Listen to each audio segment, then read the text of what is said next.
Welcome to my channel online astro Karur TV வாழ்வின் வழிகாட்டி. Mobile எண் 8072125687. ஆன்லைன் அஸ்ட்ரோ கரூர் டிவி வாழ்வின் வழிகாட்டி.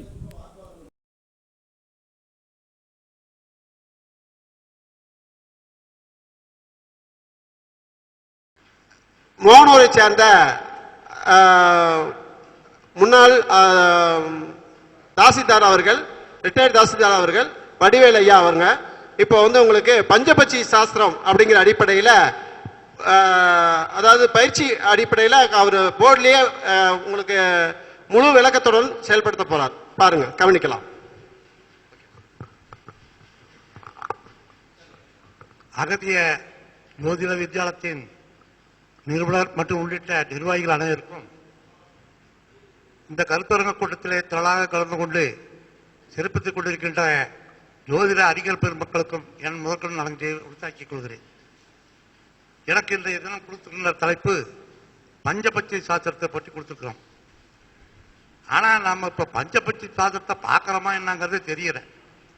பஞ்சாங்கத்தில் அந்த பக்கத்தையே திருப்பதில் யாரும் ஏதோ பார்க்குறோம், 4 நட்சத்திரம் பார்க்குறோம், நேரத்தை பார்க்குறோம், குறித்து கொடுத்துட்றோம், அதோட முடிச்சுக்கிறோம். இந்த பஞ்சபட்சி சாஸ்திரத்தில் என்ன இருக்குது, ஏது இருக்குதுங்கிறது யாரும் அதை பற்றி சரியாக கண்டுக்கிறதும் இல்லை, அதை பற்றி பேசுறதும் இல்லை. நான் இந்த கான்செப்டை எடுத்து பார்க்கும்போது அதில் ஏகப்பட்ட விஷயம் நமக்கு புலப்பட்டுச்சு. அதனால இந்த பிரச்சனையை இங்கே கொண்டு வந்து கொடுத்தலாம், நமக்கு தெரிஞ்ச விஷயத்த மற்றவங்களுக்கு தெரிவிக்கலாம் அப்படிங்கிற ஒரே கருத்தில் தான் இந்த பஞ்சபட்சி சாஸ்திரத்தை இப்போ நான் பேசலான்னு இருக்கிறேன். இந்த பஞ்சபட்சி சாஸ்திரம் அப்படிங்கிறது முதலாக துவக்கப்பட்டது யாருன்னா சிவபெருமானால தான் இந்த உருவாக்கப்பட்டது பஞ்சபட்சி.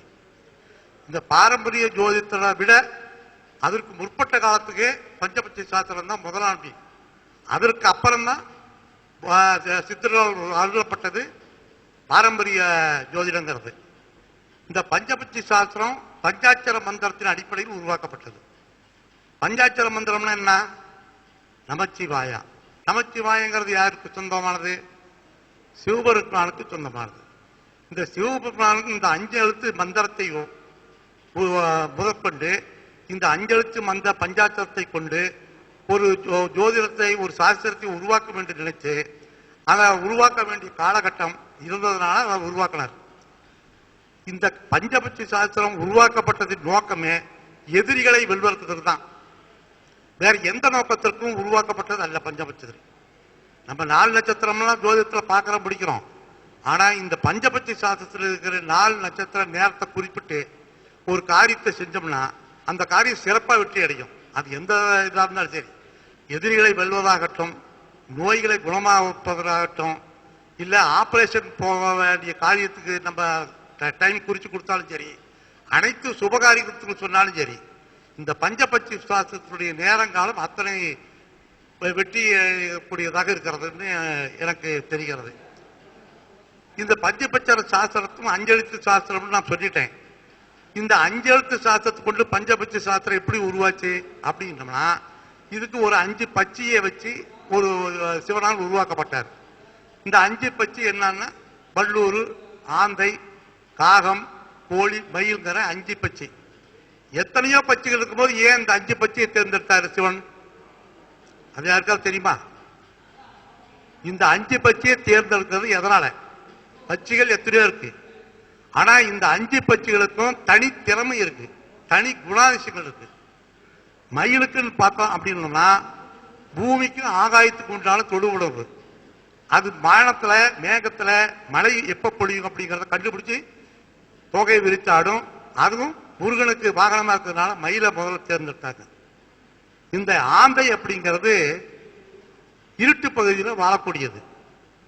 சூரிய வெளிச்சம் இருட்டில் அவருக்கு கண்ணு பளிச்சுன்னு வெளிச்சம் நல்லா தெரியும், பகல்லையும் தெரியும், இருந்தாலும் இருட்டு பகுதியில் அதிகமான வெளிச்சத்தை கொடுக்கக்கூடியது. அதே மாதிரி காதுகள் அவருக்கு மைனூட்டா என்ன விஷயத்தை பட்டாலும் அந்த ஆந்தைக்கு அந்த காது அவ்வளவு கூர்மையா இருக்கும்.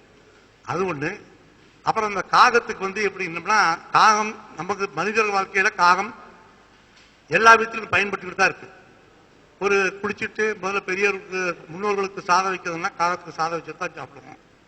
அந்த காகம் நீர் தத்துவத்துக்கு உண்டான சமய நீர் நிலைகளில் தான் நீர்க்காகம்னு வச்சிருக்கிறாங்க. அது அந்த அடிப்படையில் காகத்தில் ஒற்றுமையாக வாழக்கூடிய ஒரே ஜீவன் எதுன்னா ஒற்றுமையை கண்டுபிடிக்கிறதுக்கு அந்த காகத்தை தான் முன்னுரிமை வச்சாங்க. அதனால காகத்தை தேர்ந்தெடுத்தார். அதுக்கப்புறம் பார்த்தீங்கன்னா இந்த வள்ளூர் பத்தி யாருக்காவது டீட்டெயில் தெரியுமா உங்களுக்கு? வள்ளூர் சார் மலையில மட்டும் இருக்கிறது சிறப்பு குணம் இருக்குல்ல, அதுல மெயின் குணமே வள்ளூருக்கு தான் இருக்கு சார். சொல்லுங்க. Very good. அதாவது வள்ளூர் பறவைக்கு கண் பார்வை அவ்வளவு கூர்மையானது. எவ்வளவு உயரத்துல பறந்தாலும் அது வள்ளூர் தான் பறவைகளுக்கு ராஜா. அது எவ்வளவு கூர்மையாக வானத்தில் இருந்தாலும் நிலத்தில் இருக்கிற அதனுடைய இறையை கண்டுபிடிச்சிடும். எவ்வளவு சின்னதா இருந்தாலும் கண்டுபிடிச்சிடும். அவ்வளவு பவர் ஜாஸ்தி வள்ளூருக்கு. அதனாலதான் அந்த பவரை வச்சான். அதனால வள்ளூருக்கு அந்த வள்ளூர் பறவையை தேர்ந்தெடுத்தாங்க. அடுத்து கோழி நமக்கு எல்லாமே தெரியும். நம்ம வழக்கத்துல கோழிகளை நம்ம வளர்க்குறோம், செய்யறோம். கோழி நம்ம கிட்டயே இருந்துட்டு இருக்கு. இந்த கோழிக்கு எதனால என்ன திறமை? அந்த காலத்துல கடிகாரம் கிடையாது, ஒண்ணும் கிடையாது. இருளை நீக்கி உழவர்கள் விவசாயம் பண்ணும் போது அந்த இருள் நீக்கி ஒளி வர்றதுக்கு அந்த சாதகத்தை அதனுடைய குரலால் எழுப்பும். அந்த 4 to 6 பிரம்ம முகூர்த்தத்தில் அந்த கோழி கூவுதுனா இந்த உழவார அப்படிங்களுக்கு அவங்க ரெடி ஆவாங்க. அப்பெல்லாம் காடுகளில் போய் விவசாயம் செய்யறது தான் தொழில். இப்ப எத்தனையோ தொழில் மாறிட்டு இருக்குது. அப்ப விவசாயம் தான் மெயின். அதனால இந்த 5 பறவையை தான் தேர்ந்தெடுக்கணும்னு முடிவு பண்ணி 5 பறவை தேர்ந்தெடுத்து பஞ்சபட்சி சாஸ்திரம் சொல்லியிருக்கிறார். இந்த 5 பறவைகளுக்கும் இந்த 5 விதமான ஒரு வகை ஜலங்களுக்கும் 5 வகைப்பட்ட ஜலங்களுக்கு சம்பந்தப்பட்ட 5 பிரிவுகளுக்கும் இந்த வள்ளூர் ஆந்தை கோழிகள் பறவைக்கும் ஒரு சம்பந்தம் இருக்கு. இப்போ 5 நிலங்கள் எது? 5 வகை நிலங்கள்: குறிஞ்சி, முல்லை, மருதம், நெய்தல், பாலை. குறிஞ்சிங்கிறது மலை சார்ந்த இடம். முல்லை அப்படிங்கிறது காடு சார்ந்த இடம். இது நெய்தல்ங்கிறது வயல் சார்ந்த இடம். இது குறிஞ்சி, முல்லை, மருதம் வயல் சார்ந்த இடம். நெய்தல் நீர் சார்ந்த இடம். அப்ப பாலைங்கிறது என்ன இடம்? மணல் சார்ந்த இடம். இந்த மணல் சார்ந்த இடம் இப்பதான் வந்திருக்க தவிர அப்ப இந்த குறிஞ்சி நிலத்துக்கும் முல்லை நிலத்துக்கும் இடைப்பட்ட பகுதியா இருந்திருக்கு. அப்போ குறிஞ்சி குன்றுகள் நிறைந்தது மலைப்பகுதி, இது காடுகள் பகுதி. இந்த இடைப்பட்ட பகுதி நிலப்பரப்பை அப்ப நிலமா வச்சிருந்தாங்க. இப்ப மணல் சார்ந்த இடமா கொண்டு வந்துட்டாங்க. இந்த 5 வகை நிலங்களுக்கும் இந்த 5 பறவைகளுக்கும் சம்பந்தம் இருக்கு. எப்படி வச்சாங்க அப்படிங்கிறது நம்ம தெளிவா போர்ட்ல பாத்துறாங்களா? என்னன்னு விளக்கம் பாருங்க. சரி,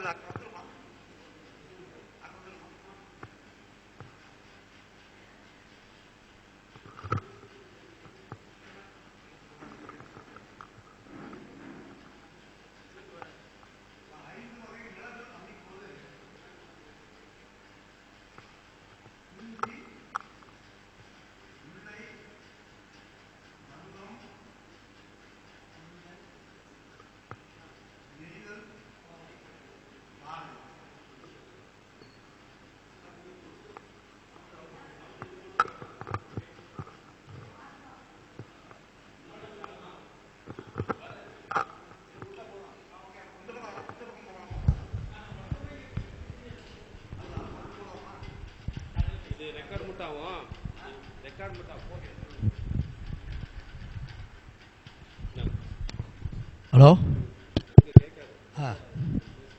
இருக்குமா?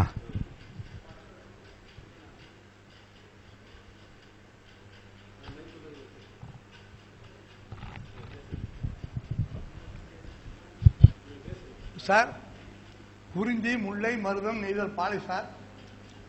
இது மலை சார்ந்த இடம். இது காடுகள் சார்ந்த இடம். இது வயல் சார்ந்த இடம். இது நெய்தல் நீர் சார்ந்த இடம். இது மணல் சார்ந்த இடம்.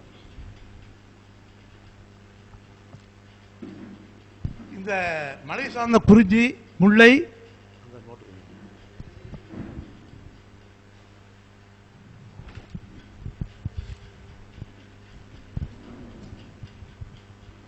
இப்போ இந்த குறிஞ்சி நிலத்துக்கு என்ன பறவையை கொடுத்தாங்கன்னா மலையில் வாழாதனால மயிலை கொடுத்துருக்குறாங்க சார். இந்த குறிஞ்சிக்கு மயிலை கொடுத்துருக்காங்க. இந்த காடு சார்ந்த இடத்துக்கு என்ன கொடுத்துருக்காங்கன்னா காடு சார்ந்த பொழுது எப்படி இருக்கும்னா இருள் அடைஞ்சிருக்கும். அந்த இருள் அடைஞ்சதுல பண்பார்வை வெளிச்சமா இருக்கிறதுக்காக என்ன கொடுத்துருக்காங்கன்னா ஆந்தை கொடுத்துருக்காங்க. இந்த மருதங்கிறது வயல்வெளி, வயல்ல என்னன்னா வேளாண்மை தான். அந்த வேளாண்மைக்கு உறுதுணையா இருக்கிறது கோழி. அதனால கோழியை மருத நிலத்துக்கு கொடுத்துருக்காங்க.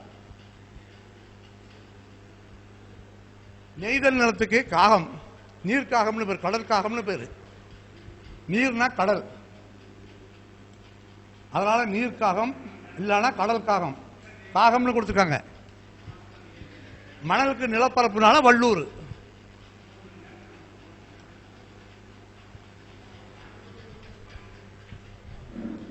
இந்த ஐவகை நிலங்களுக்கும் இந்த 5 பறவைகளுக்கும் தொடர்பு இருக்கு.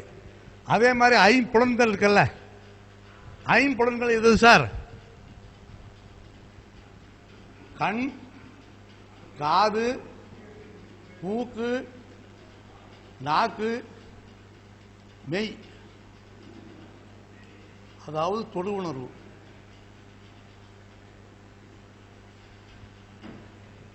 இந்த தொடர் உணர்வு தான் மயில்னு ஏற்கனவே சொல்லிக்கிறேன். அதாவது பூமிக்கு ஆகாய்க்கு உள்ள தூரம் தொடர்பு. இப்ப நமக்கு தொடர் உணர்வு எப்படின்னா நமக்கு பக்கத்துல தான், இந்த தோலை தொட்டாதான் நமக்கு உணர்வு வரும். நமக்கு பின்னாடியோ முன்னாடியோ கிட்டத்துல தொட்டாதான் நமக்கு உணர்வு.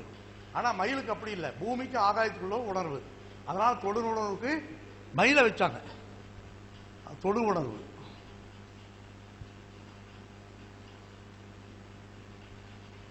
தொடு உணர்வு ஒண்ணு ஓகே ஆயிடுச்சு.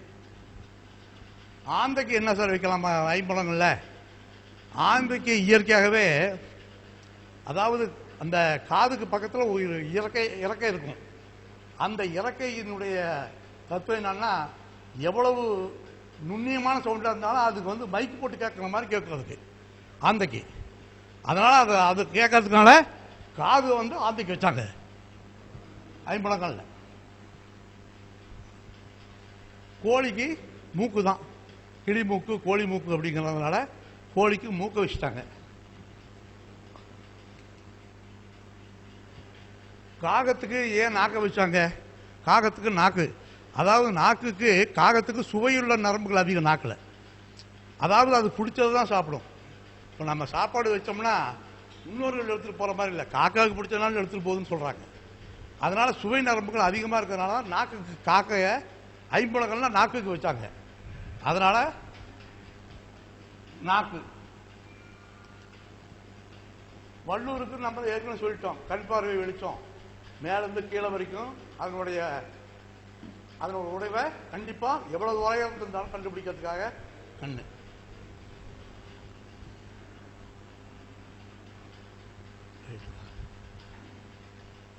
இந்த 5 வகை நிலங்களுக்கும் 5 புலன்களுக்கும் இந்த 5 பறவையும் ஒத்து போகுது.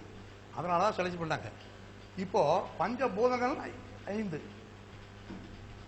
நிலம், நீர், வாயு, நெருப்பு, ஆகாயம். இந்த பஞ்சபூதங்களுக்கு அந்த பறவைக்கு தொடர்பு இருக்கு. அது எப்படி அப்படின்னா, இப்போ நிலம் அப்படின்னு போட்டோம்னா வயலுக்கு நிலத்தை போட்டுக்கலாம். நீருக்கு காகத்து கடல் நீர் போட்டுக்கலாம். தண்ணி எப்படியும் நெருப்பு தான். இப்போ ஒரு ஆஸ்பத்திரிக்கே நம்ம போறோம்னா, காய்ச்சலுக்காக போறோம்னு வைங்க, முதல்ல டாக்டர் என்ன பண்ணுவாரு? கையை டெஸ்ட் பண்ணிட்டு முதல்ல கண்ணை தான் பார்ப்பாரு, எப்படி இருக்கு அப்படிங்கிறது. அதனால நெருப்புக்கு கண்ணுக்கு தொடர்பு இருக்கிறதுனால நெருப்பை கொண்டு போய் கண்ணுக்கு வச்சாங்க. அதனால நெருப்பு அங்க போயிடுச்சு. அப்ப காதுங்கிறது வாயு, குரு, அதான் வாயு. இது ஆகாயம். அப்போ இந்த பஞ்சபூதங்களுக்கும் அந்த பஞ்ச பக்திக்கும் பொறுத்ததுனால்தான் அந்த பறவையை தேர்ந்தெடுத்தாங்க. அப்புறம் பாத்தீங்கன்னா நம்ம கிரகங்களை பொருத்துவோம். நிலத்துக்கு செவ்வாய், நீருக்கு புதன், நெருப்புக்கு வெள்ளி,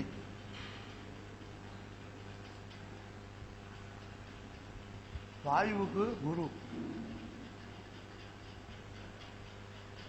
சனி ஆகாயம். இது எப்படி மேட்ச் ஆகுது இதுக்கு? இப்போ வெள்ளி நெருப்பு, வெள்ளிக்கும் நெருப்புக்கும் தொடர்பு இருக்கு. அதாவது வெள்ளியில வெளிச்சம் அதிகமா இருக்கு பளிச்சுன்னு, அதனால நெருப்புக்கு வச்சாங்க. இந்த புதன் வந்து நீருக்கு, புதன் வந்து இந்த கணபதி வந்து காக்கை ரூபமா எடுத்து அகத்தீர் கமலத்தை வந்து நீரை தள்ளி விட்டு அது உலகுக்கு நீர் கொடுத்ததுனால அந்த புதன் சொல்றோம். இப்ப இதே பாத்தீங்கன்னா அந்த புதன் எப்படி சொல்றோம்?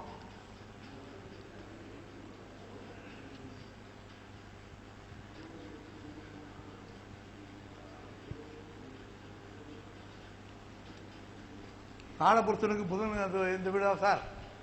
இந்த வீட்டில் யார் சார் அதிபதி? கணபதியா? இந்த கணபதி தான் காகை உருவம் எடுத்து நீரை தட்டி விட்டு உலகத்துக்கு நீர் கொடுத்ததுனால புதனாக வச்சாங்க. ஓகேங்களா? இதே வாயு பாருங்க, வாயுக்கு குருவை ஏன் வச்சான்? அதே மூளை இந்த பக்கம் பாருங்க, இது என்ன மூளை? கிழக்கு தெற்குன்னு வச்சுக்கிட்டா, கிழக்கு மேற்கு தெற்கு வடக்குன்னு வச்சுட்டா இது என்ன மூளை? வாயு மூளையா? வாயு மூளைக்கு என்ன மூளையா இருக்கு? குரு இருக்கா? அப்போ வாயுவுக்கு குரு வச்சோனா அதுதான் குருவாயூரப்பன்ங்கிறது. புரியுதுங்களா? வாயுவுக்கு ஏன் குரு வச்சோம்? குருவாயூரப்பன். அப்போ ஆகாயத்துக்கு சனி வச்சிருக்காங்களா? இந்த சனி கிரகத்துக்கு இது வரைக்கும் மேல யாரும் போய் பார்த்த மாதிரி இல்லை. ஏன்னா அந்த சனி கிரகத்தில் ஒண்ணுமே இல்லை, வெற்றிடமா இருக்கு. எதுவுமே இன்னும் கண்டுபிடிக்க முடியல. மனிதன் வாழக்கூடிய இடம் சனிக்கு இன்னும் போகவே இல்லை, அங்க எதுவுமே இல்லை, வெற்றிடமா இருக்கிறதுனால ஒண்ணும் இல்லை. அதனால சனிய ஆகாயத்துக்கு கீழே வச்சான். ஓகேங்களா? இந்த 5 வகை இருக்கு பாருங்க. 1 2 3 4 இதுக்கு 5 வருஷம் வந்துருச்சுங்களா? நமச்சிவாய வந்துருச்சா? இந்த நமச்சிவாய எழுத்துக்கு இந்த நாவுக்கு பாருங்க வல்லூர், மாவுக்கு ஆந்தை, சீக்கு காகம், வாவுக்கு கோழி, யாவுக்கு மயில். இந்த பஞ்சபட்சி உருவானதுக்கு இந்த கான்செப்ட்ல தான் உருவாச்சு. இது எதுக்கு உருவாச்சு அப்படின்னோம்னா, நான் ஏற்கனவே சொல்லிக்கிறேன், எதிரிகளை வெள்ளத்துக்கு. இப்ப மகாபாரதத்தை பார்த்துக்கிட்டீங்கன்னா துரியோதனை வெல்லணும், அது கௌரவர்களை பாண்டவர்களை காப்பாற்றணும், அதுக்கு கௌரவர்களை அழிக்கணும். அதே மாதிரி ராமாயணத்தில் பார்த்தீங்கன்னா அசுரர்கள் அழிக்கணும். அதுல அப்படி போகும்போது என்னாச்சுன்னா, ராமாயணத்தில் ராமனுக்கு வந்து சிவனுடைய சக்தி அதிகமாக வாங்கியிருக்கார். எந்த விதத்திலும் சாவு வரக்கூடாது. ஓகேங்களா? ராவணன்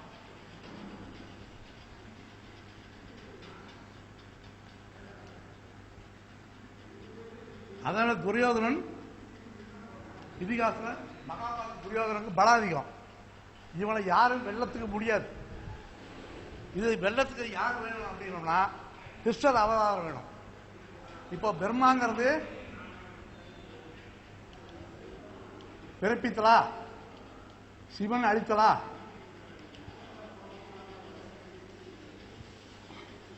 விஷ்ணு காத்தல்.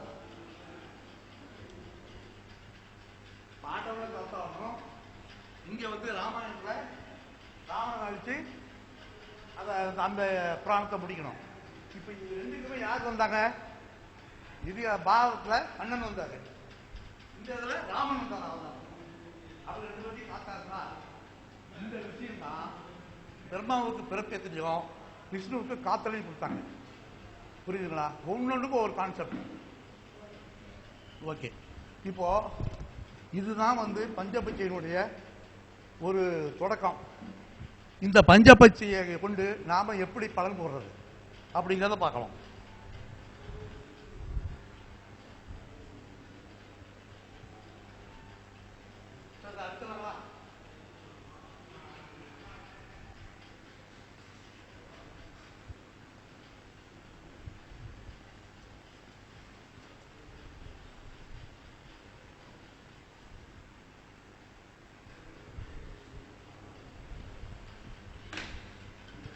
இப்போ நமக்கு என்னென்ன பச்சு நமக்கு அப்படின்னு நமக்கு தெரியணும். வளர்பிறையில் பிறந்தவங்களுக்கு என்ன பச்சு, தேய்பிறையில் பிறந்தவங்களுக்கு என்ன பச்சுன்னு தெரியணும். நமக்கு நட்சத்திரத்தை வச்சு அந்த கண்டுபிடிச்சிடலாம். நாம் வளர்பிறையில் என்ன நட்சத்திரத்தில் பிறந்தோம், தேய்பிறையில் நம்ம என்ன நட்சத்திரம் பிறந்திருக்கிறோம் அப்படிங்கிறது நமக்கு ஜாதகத்தை வச்சு கண்டுபிடிச்சிடலாம். ஓகேங்களா? இப்போ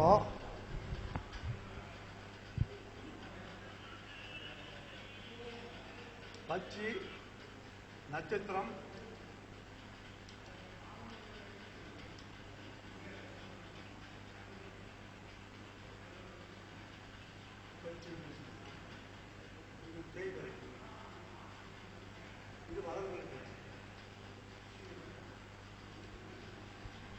ஓகேங்களா? வளர்பிறை பச்சு என்ன, நட்சத்திரம் என்ன அப்படிங்கிறது. இப்ப அசுவனிலிருந்து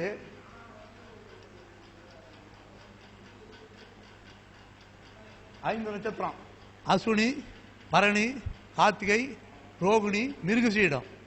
மிருகசீடம் வரைக்கும் போய் வச்சுங்களுக்கு பச்சி மலர்பிறைகளை பிறந்தவங்களுக்கு வள்ளூர். புரியுதுங்களா? தேய்பிறையில் பிறந்தவங்களுக்கு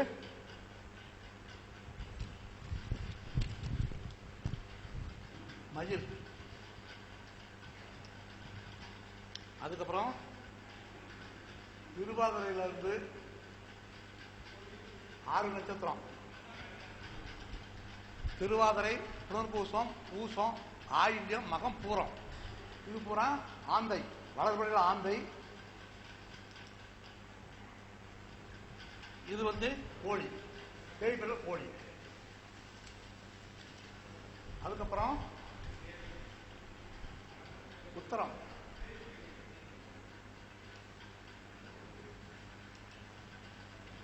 உத்தரம், அஸ்தம், சித்திரை, சுவாதி, விசாகம் 5 நட்சத்திரம்.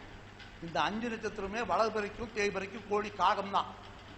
இந்த 5க்குமே வளர்பிறைக்கும் தேய்பிறைக்கும் காகம் தான்.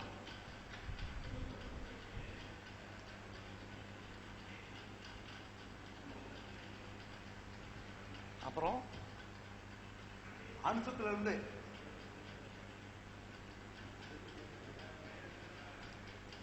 உத்திராடம் வரைக்கும், அனுசத்திலிருந்து உத்திராடம் வரைக்கும் உள்ள 6 நட்சத்திரத்துக்கு இது கோழி. இது ஆந்தை. அப்புறம் திருவோணத்திலிருந்து ரேவதி வரைக்கும் உள்ள 6 இது மயில், இது வள்ளூர்.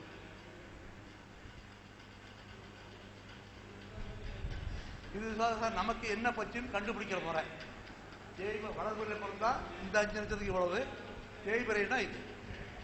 நம்ம இப்போ பச்சையை தெரிஞ்சுக்கிட்டோம்.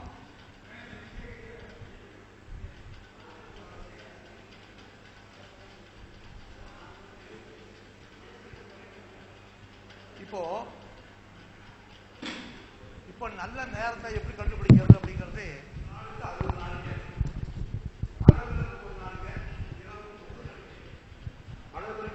தேய்பிறைக்கு அதே தான். இப்ப இந்த 30 நாளைக்கு என்ன பண்ணாங்க, 5 ஜாமமா வச்சாங்க. ஒரு ஜாமத்துக்கு 6 நாளிகை, அதாவது 2 மணி 24 நிமிடம். ஓகேங்களா?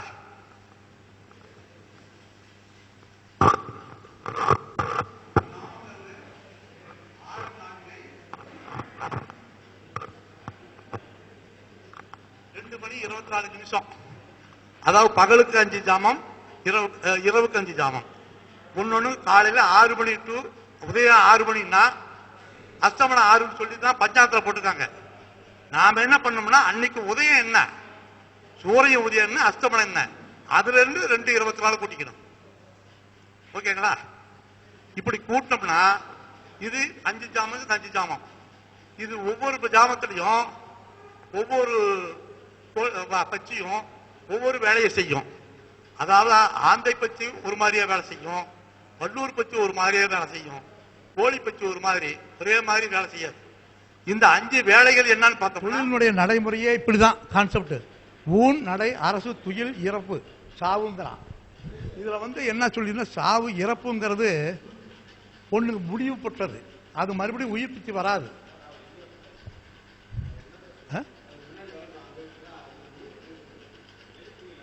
எழுதணுமே. சரி, நம்ம அதுலயே பேசிடுவோம். நடை, அரசு, துயில், சாவுதான். இந்த சாவுங்கிறது முடிவுன்னு சொல்லி அந்த சாவு பண்ணிட்டா அதுக்கப்புறம் எதுவுமே வராது.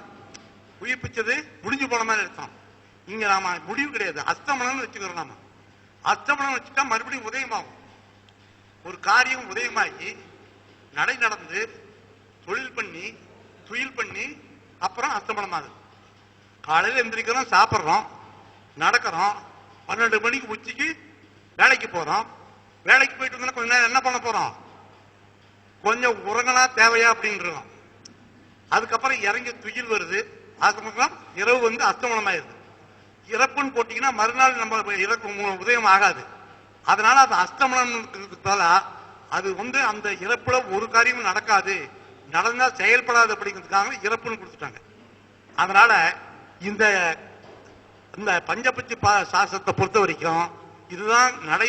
அந்த 5 தொழில், இந்த 5 தொழிலுக்கும் ஒவ்வொரு பட்சியும் ஒவ்வொரு நேரத்துல ஒவ்வொரு வேலை செஞ்சுட்டு இருக்கணும்னு நம்ம சொல்லிக்கிறோம். இது என்ன பண்ணணும்னா, நாம நல்ல நேரம் தேர்ந்தெடுக்கணும் அப்படின்னோம்னா நமக்கு உரிய பட்சி அரசு வேலை எப்ப செஞ்சுக்கிட்டு இருக்குதோ அந்த நேரத்துல ஒரு காரியம் செஞ்சதுக்கு வெற்றி அடைவோம். அதே மாதிரி நமக்கு வர்றவங்க ஒரு காரியத்துக்கு ஒரு பிரச்சனைக்கு வர்றாங்க அப்படின்னா அவங்களுக்கு பட்சி என்ன பட்சின்னு தெரிஞ்சுக்கிட்டு அந்த பட்சி அரசு வேலை செய்ய நேரத்துக்கு அந்த நாளைக்கு அரசு வேலை செய்யற நேரத்துக்கு டயத்துக்கு சொல்லிக்கிட்டோம்னா அந்த பட்சி அதனுடைய வேலையை அவங்க சக்சஸா முடியும். அது முகூர்த்தமா இருந்தாலும் சரி, அது வேற எதா இருந்தாலும் சரி. இப்போ நாம ஜோதிட முறையில பார்த்துட்டு 4 நட்சத்திரம் பார்த்துட்டு திருமணம் பண்றோம். எத்தனை திருமணம் அதுல நிக்குது? 50% கூட நிக்க மாட்டேங்குது. ஆனா இந்த பஞ்சபட்சி சாஸ்திரம் மூலம் ஒரு நல்ல நேரத்தை உருவாக்கி கொடுத்து அதுல முகூர்த்தம் பண்ணீங்கன்னா 100% வெற்றி. இதுல தோல்விக்கு இடமில்லை. இது அந்த காலத்திலேயே உருவாக்கின சாஸ்திரங்களால அந்த அதிகாரம் செய்யற பட்சி அரசு பட்சி செய்யற காலத்துல நம்ம செஞ்சோம்னா ஒரு காரியம் முடியும். அரசு தொழில் 100% பலன். இந்த ஊன் 75% பலன். இந்த நடை 50%, துயில் 25%, சாவு 0%. இந்த அந்தந்த வேலையில அந்த அரசு வேலை ஊன் வேலை ரெண்டையும் வச்சுக்கலாம். இதுல என்ன பண்ணுறா, மறுபடியும் இந்த 2 மணி 24 நிமிஷத்துலயும் ஒரு பறவை அந்த அதிகார அரசு பற்றி வேலையே செய்யாது. ஏன்னா படுப்பு இது சூட்சம தொழில் ஒன்று இருக்கு. எப்படி ஓரையில சூட்சம ஓரை எடுக்கிறோம்ல, இப்ப இன்னைக்கு சனிக்கிழமைன்னா சனிக்கிழமை இன்னைக்கு என்ன ஓரை 6 to 7 சனி ஓரை. சூட்சம ஓரை அப்படிங்கிறது 1 மணிக்கு 12 நிமிஷம், 1 மணிக்கு 5ஆ பிரிக்கிறாங்க. 1 மணிக்கு 12 நிமிஷம். 12 நிமிஷம் முதல் 12 நிமிஷம் சனி ஓரை, 2வது 12 6:24 குரு ஓரை. இந்த ஓரையிலேயே இந்த குரு ஓரை 12 to 6:24 செஞ்சா சக்சஸ் ஆயிடும். புரியுதுங்களா? அது குரு ஓரை.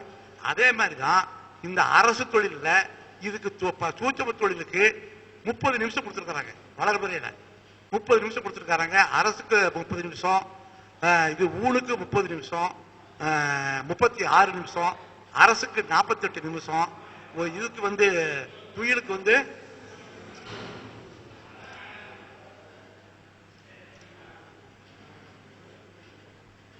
47, துயிலுக்கு 18 நிமிஷம், இது 12 நிமிஷம். இப்படி 5ஆ ஈக்குவலா பிரிக்கல.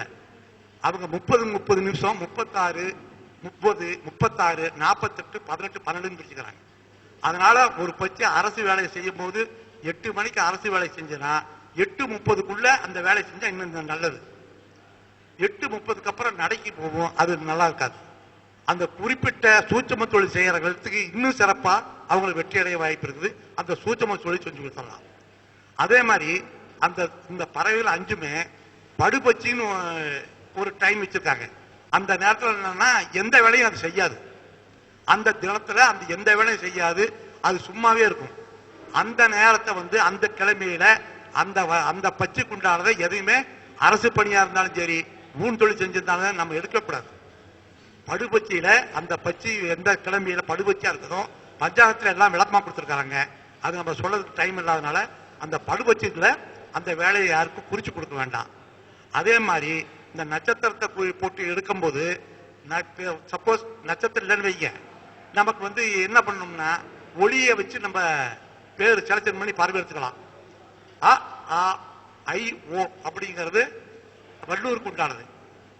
அப்புறம் ஈங்கிறது ஆதைக்கு உண்டானது. உண்டு காக்கு.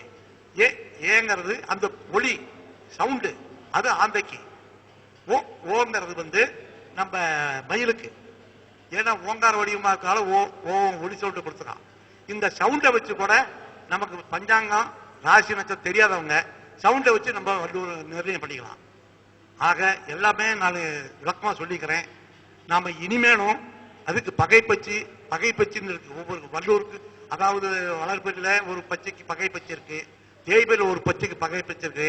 நம்ம ஒரு திருமண பொருத்தத்தில் பார்க்கும்போது ஒரு ஆணுக்கு ஒரு பெண் நட்பு பச்சையா இருந்தா அவங்க வாழ்க்கை நல்லா இருக்கும். நல்லா படிச்சு பாருங்க, பஞ்சாயத்துல டீட்டெயில் இருக்கும். அதையும் செலக்ஷன் பண்ணிக்க. முகூர்த்த நாள் பார்க்கும்போது தயவு செய்து இந்த பஞ்சபட்சியினுடைய நேரத்தையும் அரசு தொழில் செய்யற நேரத்திலையும் இல்ல ஊன் தொழில் செய்யற நேரத்திலையும் நம்ம குறிச்சு கொடுத்தா இது 100% வெற்றியாகும் அப்படிங்கிறது இந்த பஞ்சபட்சி சாஸ்திரத்துடைய இது. அதனாலதான் பஞ்சபட்சி சாஸ்திரத்தினுடைய படிச்சவனை பயக்காதே ஓரமறிந்தவனை ஒதுக்காங்கிறத பழமொழி இதை சிறப்பாக கொடுத்துருக்கிறாங்க.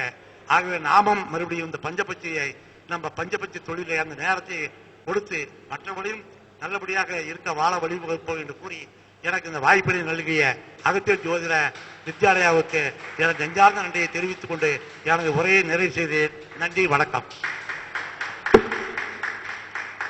ஐயா பஞ்சபட்சி சாஸ்திரம் பத்தி பேசினாங்க. இந்த பஞ்சபட்சி சாஸ்திரம் எல்லா சாஸ்திரத்திலையும் அடியன் படிச்சிருக்கிறேன். பட் வெளிப்பாட்டுக்கு வந்தது கர்ணத்தை பத்தி மட்டும்தான். அதை பத்தி தான் தெரிஞ்சிருக்குன்னு தெரியும் எல்லாத்துக்குமே. அடியன் எல்லா சப்ஜெக்டையும் படிச்சிருக்கிறேன். சரிங்களா? இப்ப ஐயா சொன்னதுனால ஒரு புரிதலுக்காக உங்களுக்கு ஒரு சின்ன விளக்கத்தை சொல்றேன். அதாவது ஐயா பேசும்போதே காலையில இது நான் கூப்பிட்டு கேட்கிறப்பவே நான் பஞ்சபட்சி சாஸ்திரம் பேசுறேன் சார் அப்படின்னாரு.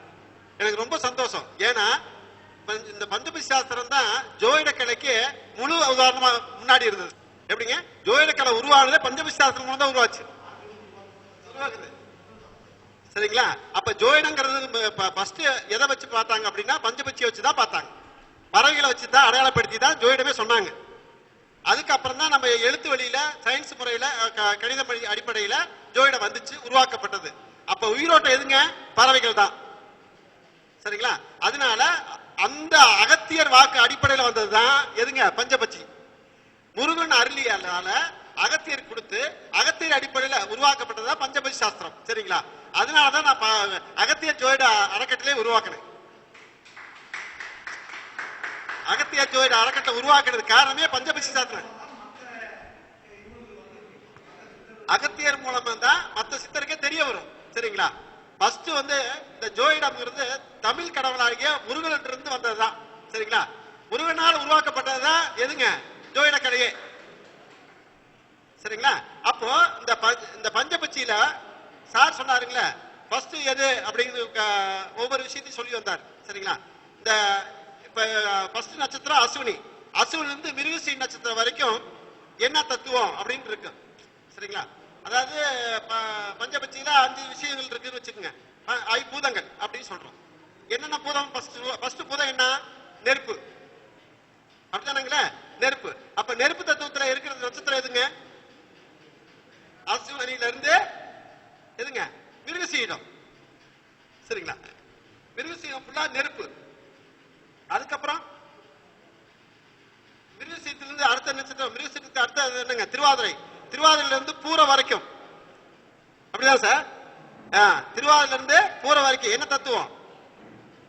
நீர் தத்துவம். சரிங்களா? அப்போ அந்த நீர் தத்துவம் ஏன் சொன்னாங்க அப்படின்னா இந்த இதுல தத்துவத்துல இருக்குங்க. இப்ப நீங்க நெருப்பு தத்துவத்துல எதுல ஆயில் பங்கம் ஏற்படும். இருந்து இந்த இதுக்குள்ள இருந்தாங்கன்னா ஆயில் குற்றம் வரும். என்ன குற்றம் வரும்? ஆயில் குற்றம் வரும். எதுல இருந்து?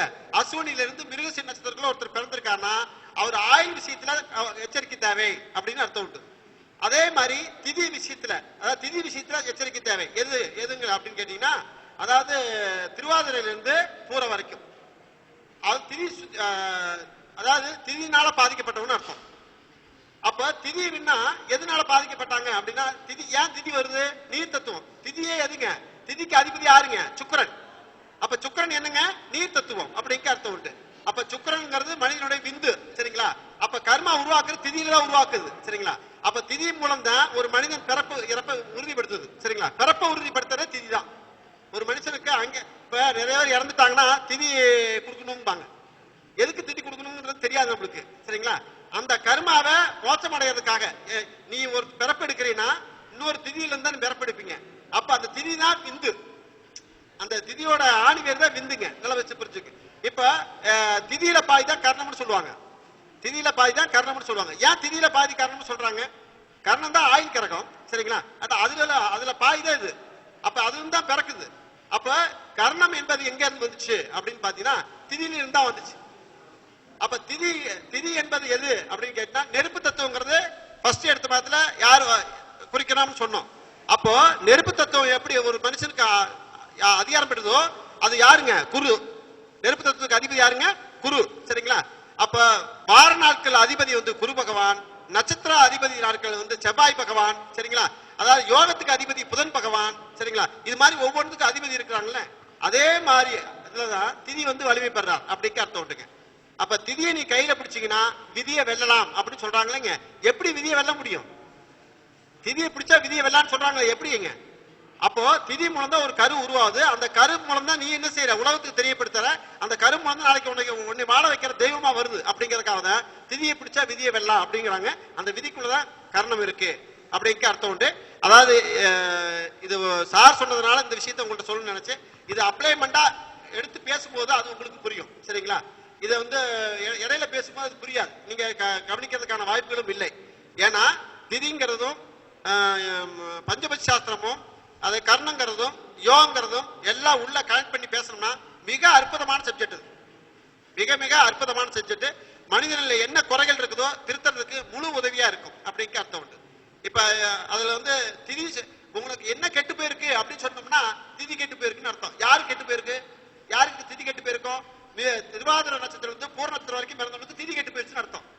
பூர்ண நட்சத்திரம் இருந்து விசாக நட்சத்திரம் வரைக்கும் என்ன கெட்டு போச்சுன்னா நட்சத்திரம் கெட்டு போச்சுன்னு அர்த்தம், சரிங்களா? அதே மாதிரி அனுச நட்சத்திரத்துல இருந்து உத்திராடம் வரைக்கும் உள்ளவங்களுக்கு என்ன கெட்டு போச்சு அப்படின்னா யோகம் கெட்டு போச்சுன்னு அர்த்தம். என்ன கெட்டு போச்சு? யோகம் கெட்டு போச்சு. அப்ப யோகங்கிறது என்னங்க? யோகம் எல்லாம் மனுஷன் வாழ முடியாதுல்ல, ஏதோ ஒரு விஷயத்துக்காக போராட்டம் பண்ணி வாழ்ந்துட்டே இருப்பாங்க. யோகம் கெட்டு போயிடும். ஆனால் உதாரணத்திலிருந்து ரேவதி வரைக்கும் என்ன கெட்டு போச்சுன்னு அர்த்தங்க? கர்ணம் கெட்டு போச்சுன்னு அர்த்தம். நீ எந்த தொழில் நிச்சயமா நிக்க முடியாது. அப்ப கெட்டு போச்சுன்னு சொல்றல, இது எங்க இருந்து கெட்டு போச்சு அப்படின்னா இந்த நட்சத்திரத்தில் இருக்கவங்க வலது பகுதியில் பிறந்தா அப்படி கெட்டு போகும், தேவை பிறந்தா வேற மாதிரி கெட்டு போகும், ரிவர்ஸ்ல வரணும், சரிங்களா? அப்ப அந்த கெட்டு போன அமைப்பை நீங்க சரிப்படுத்தணும்னா என்ன கெட்டு போச்சோ அந்த விஷயத்தை நீங்க ஃபாலோ பண்ணி பாருங்க. நிச்சயமா வெளியே ரெக்கவரி ஆகி வெளியே வருவீங்க. உங்க விஷயத்தை ஜெயிக்கிறதுக்கு வாய்ப்பு இருக்கும். ஆனா இது வந்து பஞ்சபூதத்தினால எடுக்கப்பட்டதுதான். இப்ப நான் சொல்றது அர்த்தம் பஞ்சபூதத்துல இருந்து எடுத்தீங்கன்னா தான் என்ன கெட்டு போச்சுன்னு தெரியும். என்ன கெட்டு போச்சோ அந்த இதுக்கு பரிகாரம் பண்ணிக்க சிறப்பா இருக்கும்.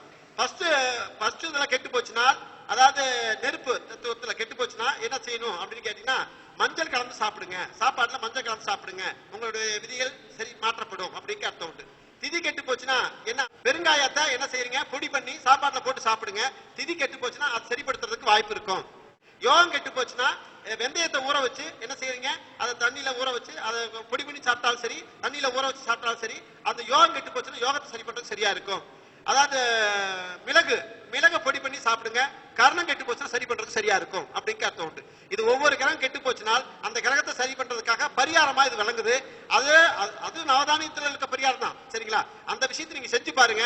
அது லைஃப்ல அப்பப்ப அந்த நட்சத்திரம் வரப்போ, அந்த திதி வரப்போ, அந்த கர்ணம் வரப்போ நீங்க ஃபாலோ பண்ணி எது கெட்டு போயிருக்கோ அந்த கர்ணம் வரணும் அன்னைக்கு ஃபாலோ பண்ணி பாருங்க, ஜெயிக்கிறதுக்கு சிறப்பா இருக்கும் அப்படிங்க அர்த்தம் உண்டு. Right, okay.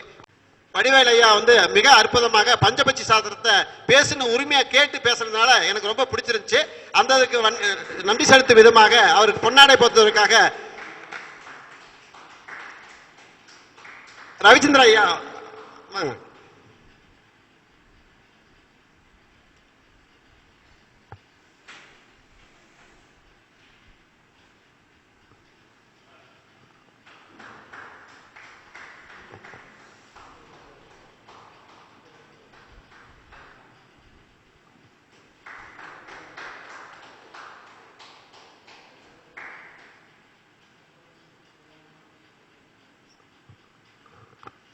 பஞ்சபட்சி பொருத்தம் வந்து நான் பார்த்துருக்கேன்.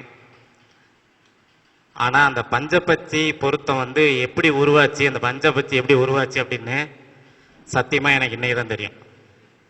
இது வரைக்கும் எனக்கு தெரியாது.